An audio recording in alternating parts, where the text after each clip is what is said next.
Galaxy Entertainment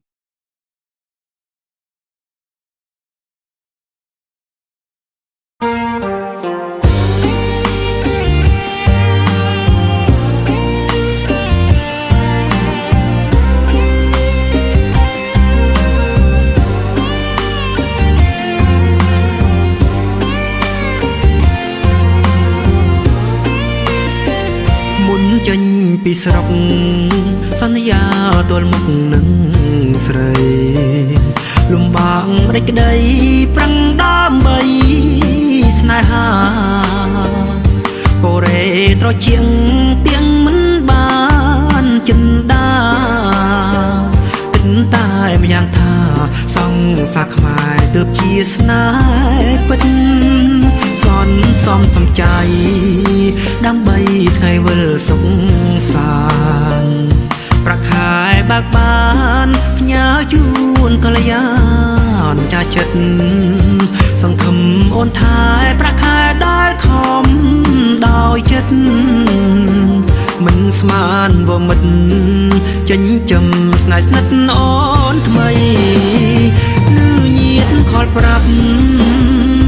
មិនស្ដាប់ពាក្យគេចេញពីកូរ៉េ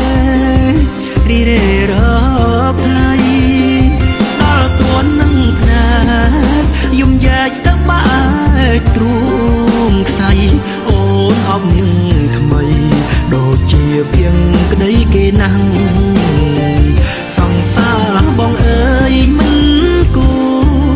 ឡើយខ្លាំងបងឈឺចិត្តណាស់ឈឺណាស់ដឹងទេ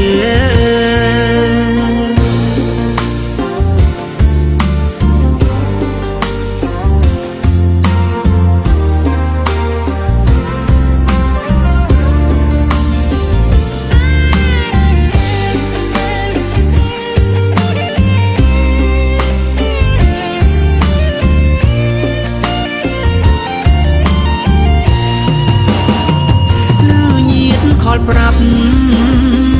មិនស្ដាប់ពាក្យគេចេញពីកូរ៉េ